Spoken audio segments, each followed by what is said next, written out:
Hello students. तो अब हम लोग करने वाले हैं class 10 science physics part chapter number 12 electricity. और एक्सरसाइज हम लोग कर रहे थे, क्वेश्चन नंबर 11 आ गए हैं। चलिए स्टार्ट करते हैं। क्वेश्चन नंबर 11 है हमारे पास। Show that how would you connect three resistors. आपने बताना है कि तीन रेजिस्टर्स को आप कैसे कनेक्ट करोगे।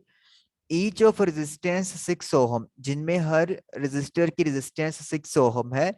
सो दैट, ताकि combination has a resistance of 9 ohm and 4 ohm, ताकि जो रेजिस्टेंस का कॉम्बिनेशन है वो आपको 9 ओहम और 4 ओहम मिले।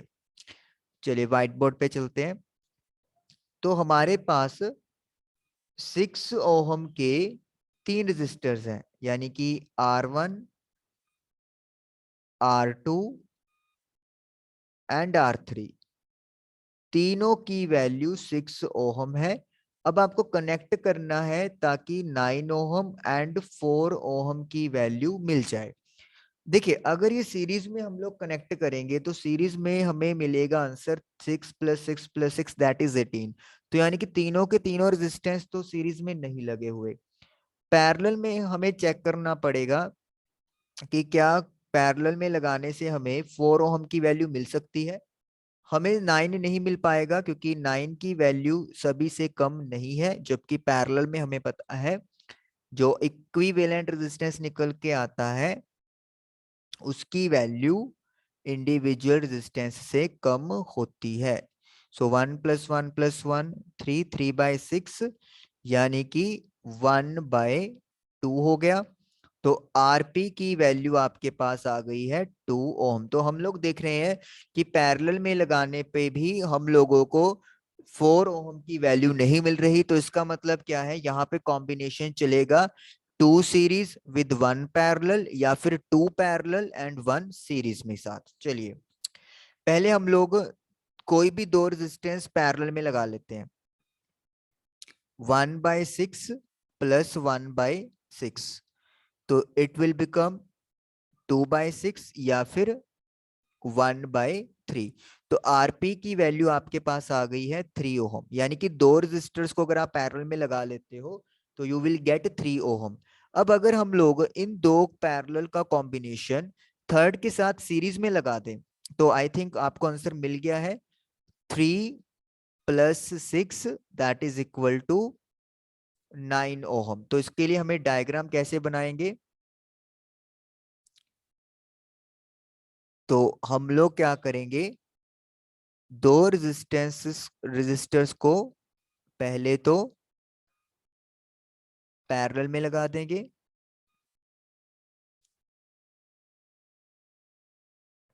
ये हमने दो रेजिस्टर्स पैरेलल में लगा दिए और फिर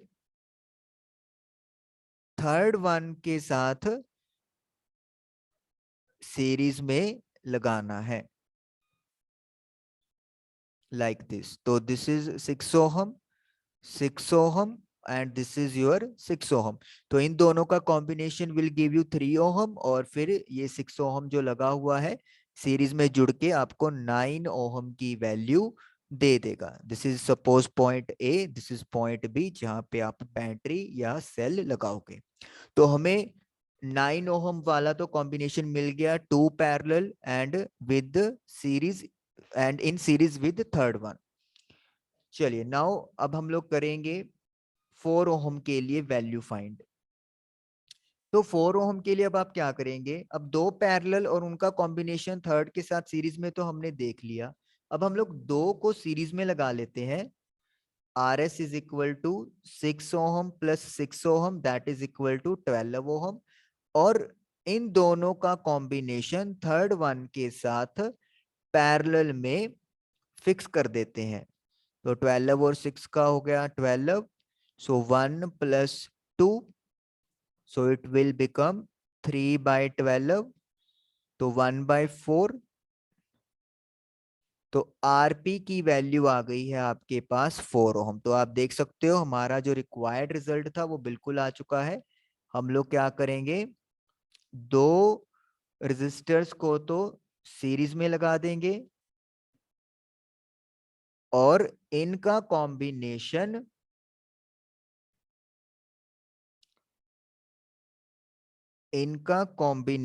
हम लोग थर्ड वन के साथ पैरेलल में फिक्स कर देंगे लाइक दिस। तो 6 and 6 ये 12 देगा और इसका कॉम्बिनेशन 6 के साथ गिव यू 4 ओहम की वैल्यू। तो this is point A, this is point B. तो ये पॉइंट ए हो गया और ये पॉइंट बी हो गया और आप लोगों का आंसर डन हो गया। चलिए अब हम लोग करते हैं क्वेश्चन नंबर 12। स्क्रीन पे जाएंगे हम लोग। ओके चलिए 12th क्वेश्चन है several electric bulbs designed to be used on 220 electric supply line are rated 10 volt. बहुत सारे इलेक्ट्रिक बल्ब्स हैं जिनकी रेटिंग की हुई है 220 वोल्ट, उनको यूज किया गया है 220 वोल्टेज के ऊपर और उनका रेटिंग है 10 वोल्ट, यानी कि हर बल्ब 10 वोल्ट की पावर खींचेगा। How many lamps can be connected in parallel, कितने लैंप्स आप पैरेलल में कनेक्ट करेंगे with each across the two wires of 220 volt line, 220 voltage की लाइन के across, if the maximum allowable current is 5 ampere. अगर maximum current कितना flow होना चाहिए, 5 एम्पियर का होना चाहिए। चलिए व्हाइट बोर्ड पे चलते हैं, स्क्रीन क्लियर करते हैं। तो बहुत सारे बल्ब्स हैं लाइक दिस और ये सारे बल्ब्स आपने पैरेलल में कनेक्ट करने हैं। तो हमें नहीं पता है कितने बल्ब्स हैं, तो these all are connected in parallel और पैरेलल में ये 220 यानी कि 220 वोल्टेज सप्लाई के साथ कनेक्टेड है और जो करंट है maximum current that is 5 ampere. ये एरो यहाँ पे नहीं बनेगा, this arrow will be like this. तो ये जो पैरेलल होने की वजह से करंट डिवाइड हो जाता है, ये आपको पता है। तो इस तरीके से करंट आपका डिवाइड हो रहा है। अब हमें बताना है कि टोटल नंबर ऑफ लैंप्स कितने हैं, तो हम लोग क्या करेंगे, let the number of lamps is equal to, कितने लैंप्स हैं यहाँ पे हम लोग मान लेते हैं एन, एन हमने बल्ब्स या लैंप्स लेट कर लिए। अब देखिए हर लैंप की जो पावर रेटिंग है, power rating of one lamp, एक लैंप की जो पावर रेटिंग है वो कितनी है, 10 वोल्ट है। अब आपको पावर का फॉर्मूला पता है, P1 is equal to voltage into current, V P is equal to V into I. Power कितनी है 10, वोल्टेज 220 लेंगे क्योंकि पैरेलल कॉम्बिनेशन है, वोल्टेज सेम रहेगी, करंट I1 है। तो इसका मतलब क्या है, जो पहले बल्ब की करंट है वो आपके पास कितनी आ गई, 1/2 एम्पियर, ये फर्स्ट का आ गया। अब सिमिलरली जो सेकंड बल्ब है वो भी कितना करंट ड्रॉ करेगा, वो भी इतने करंट ड्रॉ करने वाला है। क्यों, क्योंकि उसका भी पावर रेटिंग सेम है और पोटेंशियल डिफरेंस सेम रहेगा क्योंकि पैरेलल कॉम्बिनेशन है। तो इसी तरीके से I2 I3 या फिर IN वो भी सेम अमाउंट का करंट ड्रॉ करेगा। तो इसका मतलब क्या हो गया, अगर मैं सभी करंट को ऐड कर दूं I1 plus I2 plus I3 plus IN, तो ये टोटल करंट कितना बनेगा, 5 एम्पियर। अब I1 I2 I3 I4 और ये सभी की वैल्यू हम लोग क्या कर देंगे, पुट कर देंगे। और कितने टाइम्स पुट होएगी ये, n टाइम्स, क्योंकि टोटल n बल्ब्स लगे हुए हैं। तो 1/22 को कितनी बारी मल्टीप्लाई करना पड़ेगा मुझे, n बार, इज इक्वल टू 5। तो n कैलकुलेट करने के लिए 22 इधर डिवाइड में है, इसे आप मल्टीप्लाई में भेज दोगे तो यू विल गेट 110। तो 110 बल्ब्स आपको चाहिए या 110 बल्ब आप लोग यूज कर सकते हो इस कॉम्बिनेशन में सक्सेसफुली, और यही हम लोगों से पूछा हुआ था। चलिए करते हैं next problem, 13th question. A hot plate of an electric oven connected to 220 volt line has two resistance coils A and B।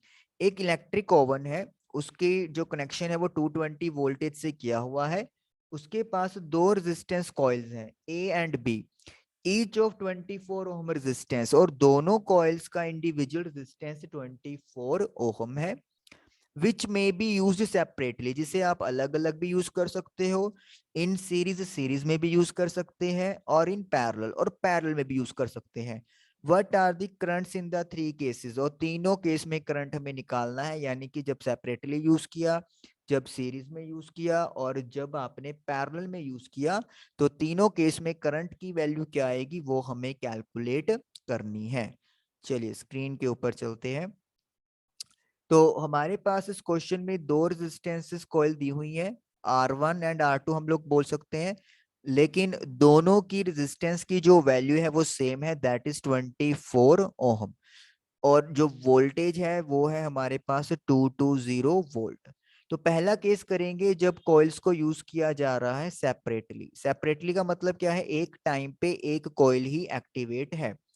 तो हमारे पास वोल्टेज का फॉर्मूला I इंटू आर होता है, किसके थ्रू होता है ये, by ohm's law, ohm's law के अकॉर्डिंगली। तो वोल्टेज है आपके पास 220, करंट मुझे नहीं पता, रेजिस्टेंस है 24 का। तो अगर मुझे करंट निकालना है तो 24 को हम लोग डिवाइड में लेके जाएंगे, और अपा कैलकुलेटर से इसको फाइंड करेंगे, 9 पॉइंट समथिंग आई थिंक बनेगा ये।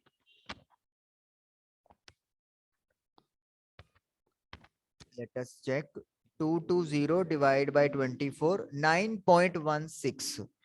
तो यानी कि अगर सेपरेटली आप कॉइल्स को यूज करेंगे तो दोनों कॉइल्स 9.16 एम्पियर का करंट ड्रॉ करेगी। दोनों क्यों कर रही हैं, क्योंकि दोनों का रेजिस्टेंस इक्वल है और सेम वोल्टेज है।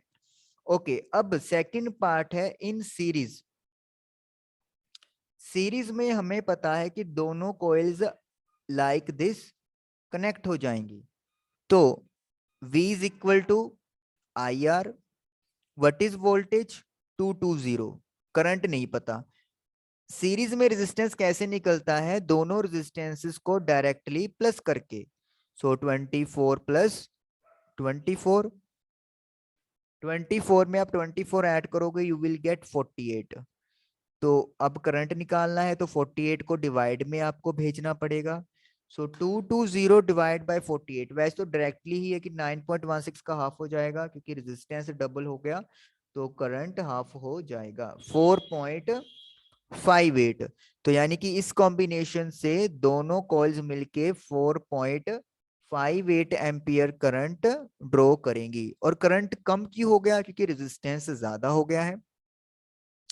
थर्ड केस, थर्ड केस में दोनों को आप कनेक्ट कर दिया है इन पैरेलल, पैरेलल में। तो पैरेलल में कैसे कनेक्ट होगा, लाइक दिस। अब पैरेलल में हमें पता है रेजिस्टेंस कम हो जाएगा, फॉर्मूला सेम रहेगा, V is equal to I R, voltage same है, I हमें निकालना है। R के लिए आप कैसे जाते हो, 1 बाय इसके एक हम लोग यहाँ पे R अलग निकाल लेते हैं, यहाँ पे नहीं करेंगे क्योंकि यहाँ पे कंफ्यूजन क्रिएट हो जाएगी। मैं यहाँ पे इसको RP लिख देता हूँ, यहाँ पे RS लिख देता हूँ, ठीक है। ओके, RP निकालना है तो 1/RP is equal to 1/R1, that is 1/24 plus 1/R2, वो भी 24 है।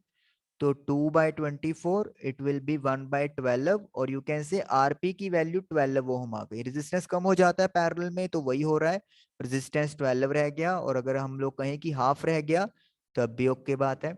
तो current is equal to 220 divide by 12, और जब 220 डिवाइड बाय 12 हो गया तो इट विल बी 18.33। अब देखिए करंट डबल हो गया पहले केस से, एंड वाई, क्योंकि आपने रेजिस्टेंस आधा कर दिया, रेजिस्टेंस कम हो गया तो करंट ऑटोमेटिकली है इंक्रीज हो ही जाएगा फॉर सेम पोटेंशियल डिफरेंस। और इस तरीके से क्वेश्चन नंबर 13 आप लोगों का डन हो गया। चलिए नेक्स्ट करते हैं question number 14। Compare the power used in 2 ohm resistor in each of the following circuit. आपको दो सर्किट दिए हुए हैं, दोनों में आपने 2 ओम का रेजिस्टर के अक्रॉस पावर कंपेयर करना है। फर्स्ट सर्किट में 6 वोल्ट की बैटरी है जो कि 1 ओम और 2 ओम रेजिस्टर के साथ सीरीज में लगी हुई है, और दूसरे में 4 वोल्ट की बैटरी है जो कि पैरेलल में है 12 ओहम एंड 2 ओहम रेजिस्टर के। तो 1 2 6 पहले में हम लोग ये बनाएंगे, क्लियर कर लेते हैं। तो 1 ohm, this is 1 ohm suppose कर लो, this is for second ohm 2 ohm, और ये हम लोगों ने लगा दी है बैटरी। तो ये मेरी बैटरी लग गई है लाइक दिस। तो 1 ओहम 2 ओहम और 6 वोल्ट की बैटरी। तो पहले तो इस केस में हमें पावर कैलकुलेट करनी है, चलिए पहले इसी में बात कर लेते हैं। देखिए पावर का फॉर्मूला, आपके पास 3 फॉर्मूले हैं, मैं यहाँ पे तीनों फॉर्मूले लिखता हूँ, फिर देखेंगे कौन सा लगाना एप्लीकेबल ज्यादा बेटर रहेगा। वी आई, दूसरा वी स्क्वेयर अपॉन आर, और थर्ड होगा हमारे पास आई स्क्वेयर आर। तो देखो वोल्टेज हमें टोटल दी हुई है, बट सीरीज में वोल्टेज डिवाइड हो जाती है। तो या तो हम लोग इसके अक्रॉस वोल्टेज फाइंड करें और फॉर्मूला नंबर सेकंड निकाल दे, या फिर हम लोग करंट कैलकुलेट कर लें सर्किट में से ताकि आई स्क्वेयर आर लगा दे, और या फिर P is equal to V I भी लगा सकते हैं। तो जैसे मर्जी निकाल सकते हैं, हमारी मर्जी है, ये आपके डिपेंड करता है कि आप किस फॉर्मूले को यूज करना चाहते हो। सबसे पहले हम लोग करंट निकाल लेते हैं सर्किट में से। करंट का फॉर्मूला क्या होता है, voltage upon total resistance. Voltage 6 है, रेजिस्टेंस सीरीज में है, तो 1 + 2 डायरेक्टली ऐड हो जाएगा, तो 6/3 that is equal to 2 ampere. तो यानी कि सर्किट में से 2 एम्पियर का करंट फ्लो कर रहा है। ओके, अब पावर, पावर कैलकुलेट करनी है हमें अक्रॉस 2 ओहम रेजिस्टर के। तो अब हम लोग पावर अक्रॉस निकालेंगे 2 ओहम रेजिस्टर के। तो पावर का फॉर्मूला आपको पता है क्या होता है, वोल्टेज इनटू करंट। या फिर ये तो हम लोग नहीं लगा पाएंगे यहाँ पे क्योंकि हम लोगों को करंट पता चल गया है और आर पता है, तो आई स्क्वेयर आर यूज करेंगे। सो सपोज कर लो P1, इसको हम लोग लिख देते हैं।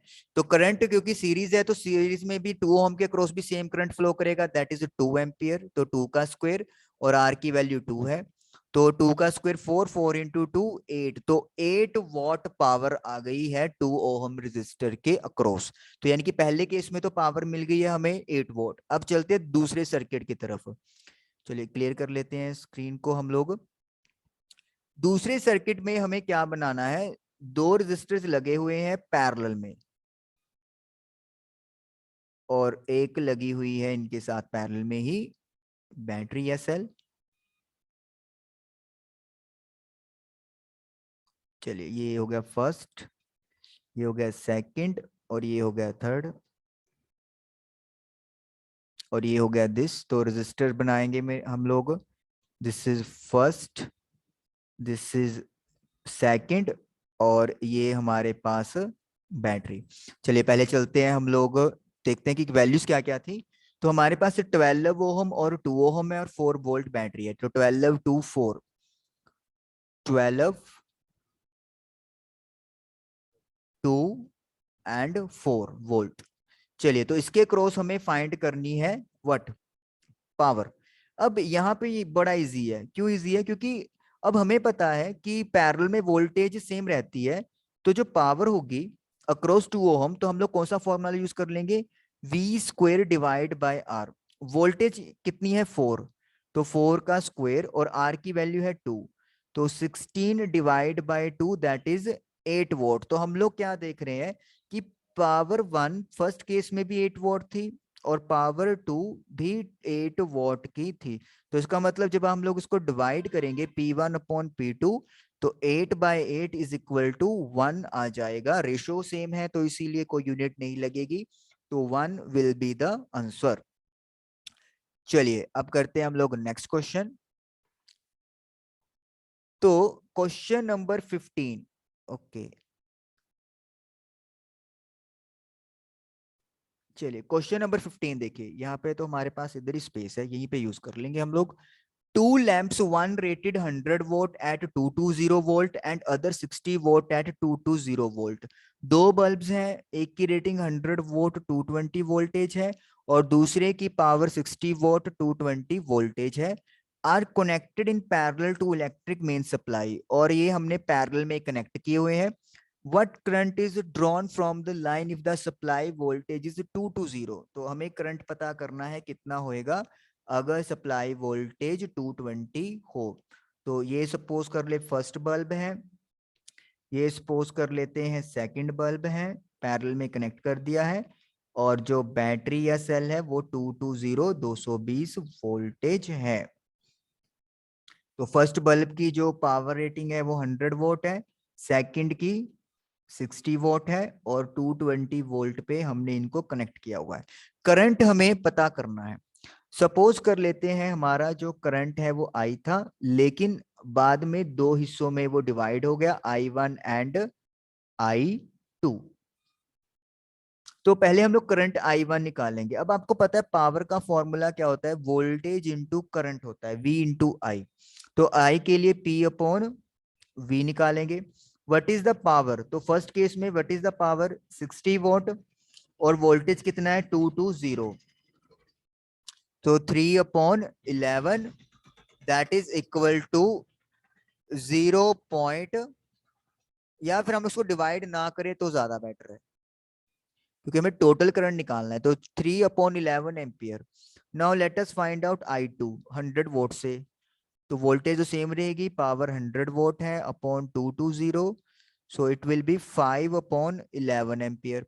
अब टोटल करंट निकालने के लिए I have to add 1 + 2, I1 + I2।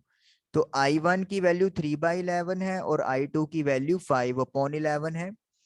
सो 5 + 3 8/11, 0.730, तो 0.72 एम्पियर आ गया। तो यानी कि जो I1 और I2 को ऐड करेंगे और वी कैन से कि दोनों बल्ब्स मिलके 0.72 एम्पियर करंट यहाँ पर टेक ओवर करने वाले हैं, ड्रॉन करने वाले हैं। ओके, चलिए now let us do question number 16।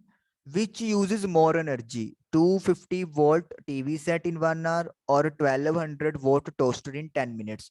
कौन सा डिवाइस ज्यादा एनर्जी यूज कर रहा है? दो डिवाइस है। चलिए एनर्जी का फॉर्मूला लिख लेते हैं पहले। तो एनर्जी का फॉर्मूला होता है पावर इनटू टाइम।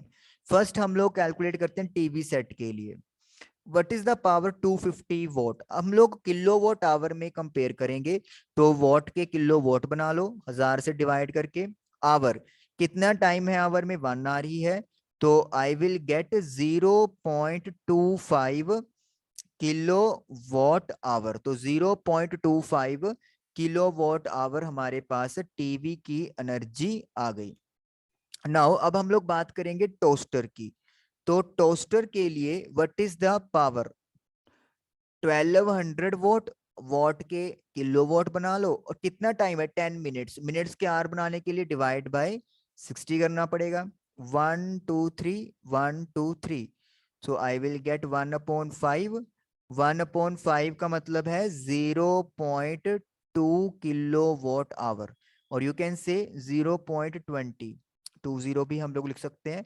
अब आप देख सकते हो कि जो टीवी है वो एनर्जी ज्यादा कंज्यूम कर रहा है एज कंपेयर टू टोस्टर। यानी कि अगर आप 1200 वोट का टोस्टर 10 मिनट के लिए यूज करते हो, और अगर आप टीवी 250 वोट का 1 आवर के लिए यूज करते हो, तो टीवी का एनर्जी कंजप्शन ज्यादा है as compare to toaster.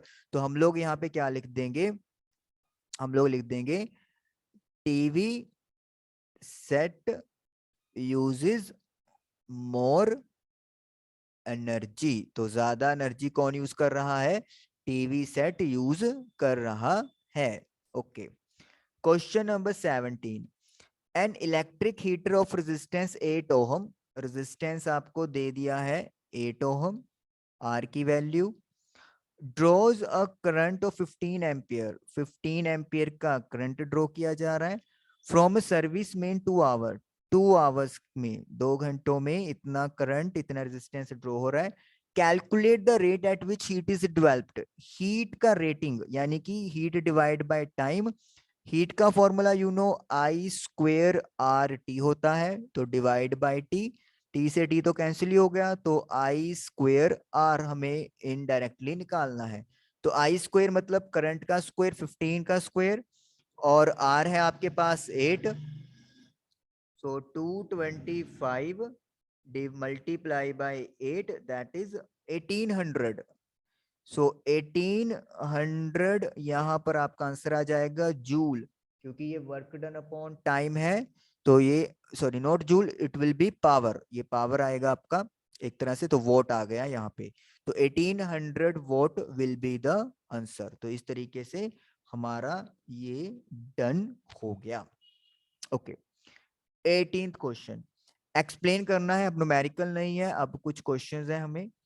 Why is tungsten used almost exclusively for filament of electric lamps?